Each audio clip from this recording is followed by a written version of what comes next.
लोग, यहाँ पर मैंने कंप्रेसर लिया है जिसका मॉडल नंबर है 0043186 और ये है 415 नंबर कंप्रेसर। और ये आपका प्रयोग होता है डिफ्रीजर, 5 लीटर का जो डिफ्रीजर होता है उसके अंदर अगर आप चाहते हैं कि माइनस में लगभग 10 डिग्री कूलिंग जाए या 17 डिग्री कूलिंग जाए तो इसका यूज़ किया जाता है 415 का। यानी कि कंप्रेसर नंबर 415 जो होता है वो काफ़ी हैवी कूलिंग कराने के लिए जाना जाता है। यानी कि इससे आप कूलिंग माइनस में 10 से ऊपर कूलिंग करा सकते हो। और इसकी प्राइस आप यहाँ पे देख सकते हैं 8321 रुपीज़ है, यानी कि 8321 रुपया, और मुझे पड़ा है लगभग 7500 के आसपास का।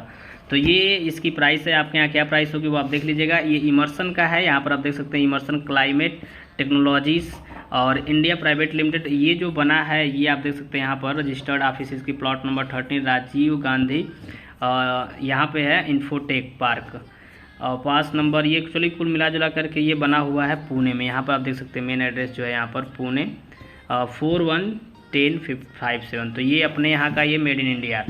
मेन बात ये, इस पर आपको 1 ईयर की वारंटी मिल जाती है, रिप्लेसमेंट चार्ज भी लगता है। अगर 1 टाइम रिप्लेसमेंट होता है इन 1 ईयर के अंदर में, एक साल के अंदर में एक बार ही रिप्लेसमेंट होगा इसका। तो ये आपका है इमर्सन का ये कंप्रेसर है।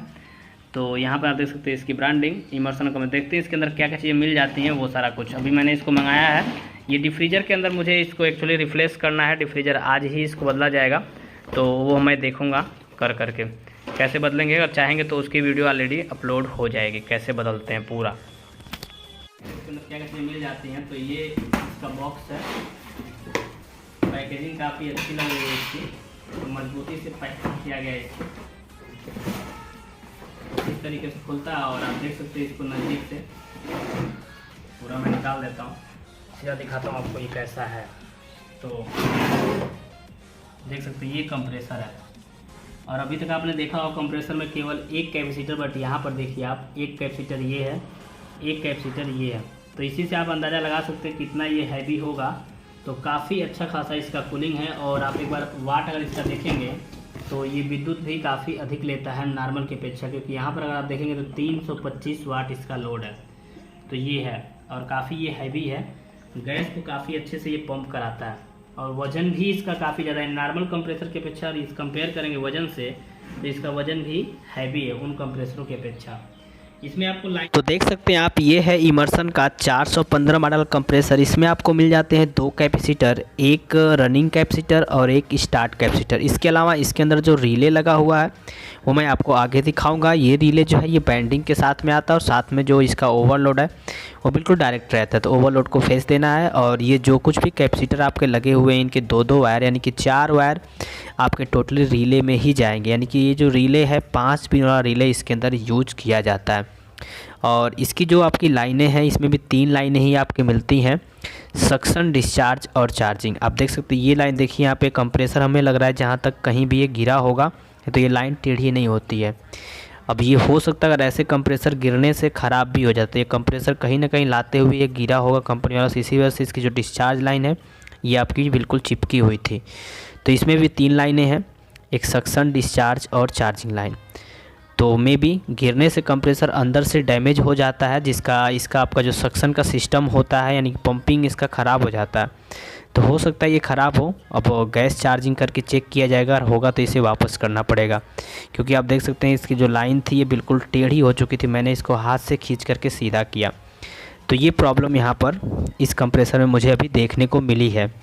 अब पता नहीं कैसे टेढ़ी थी कैसे नहीं, बट ये कंप्रेसर गिरा हुआ है जहाँ तक मुझे कन्फर्म है, क्योंकि ऐसे लाइन टेढ़ी नहीं होती है। बिल्कुल चिपक चुका था कंप्रेसर में, आपने देखा ही होगा। तो आप लोग ज़रूर जब कंप्रेसर को कभी खोलिएगा तो आप भी ध्यान दीजिएगा इस बात का कि कहीं ऐसा तो नहीं है।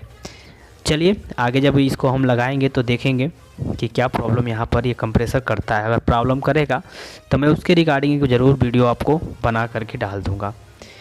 और आप देख सकते हैं ये पूरा इसका सिस्टम है।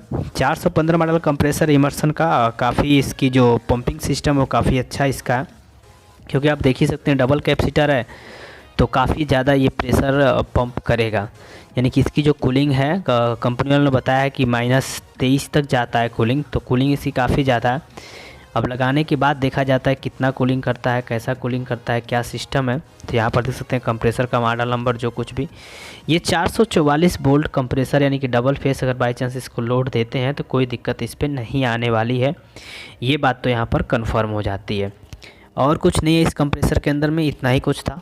मैंने दिखा दिया टोटली चीज़ें, आप देख लीजिए। और इधर आपका एक स्टिकर लगा हुआ जिस पे सारी चीज़ें मेंशन है। बाकी चीज़ें मैंने दिखाई दिया था शुरुआत में, आपका जो बॉक्स पे ही ऑलरेडी सब कुछ मेंशन था। ये कंप्रेसर 7500 का पड़ा है मुझे परचेज करने के बाद। तो ये पूरा इसका सिस्टम है। चलिए तो आगे की देखते हैं इसको क्या सिस्टम इसमें मिलता है क्या नहीं। बॉक्स में इसमें कुछ भी नहीं दिया है कंपनी वालों ने, ये बड़ा मुझे बुरा लगा कि बस सिर्फ कंप्रेसर ही इसमें मिला था और कुछ भी बॉक्स में नहीं है। तो आप देख ही सकते हैं बॉक्स बिल्कुल खाली का खाली है। ये 2 इसके पैकेट हैं जो पैकिंग के लिए साथ में इसके यूज किया गया था, बाकी कुछ भी नहीं था। अब इसके कस्टमर केयर से बात करें तो फिर पता चले क्यों ऐसा किया गया, क्योंकि मैंने अभी कंप्रेसर को सीधा अनबॉक्स किया, कुछ भी नहीं था इसके अंदर, सिर्फ एक कंप्रेसर ही मुझे मिला है देखने को और कुछ ये इसके ऊपर के कवरिंग 2 कवर बस। और आप देख सकते हैं यहाँ पर ये कंप्रेसर का रिले है और रिले में देखिए टोटली पिनें यहीं पर जाकर लगी हुई हैं। ये रिले जो है ये बैंडिंग के साथ में आपका आता है।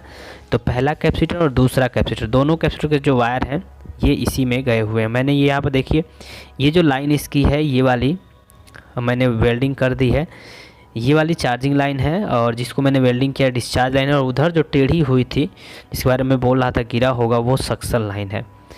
तो यहाँ पर ये पूरा है। अब हमने इसको वेल्डिंग कर लिया है, इस कंप्रेसर को अंदर डालेंगे। मैंने एक ही लाइन वेल्डिंग किया ताकि कंप्रेसर आराम से अंदर चला जाए। इसके बाद से बाकी लाइनों को वेल्ड करेंगे और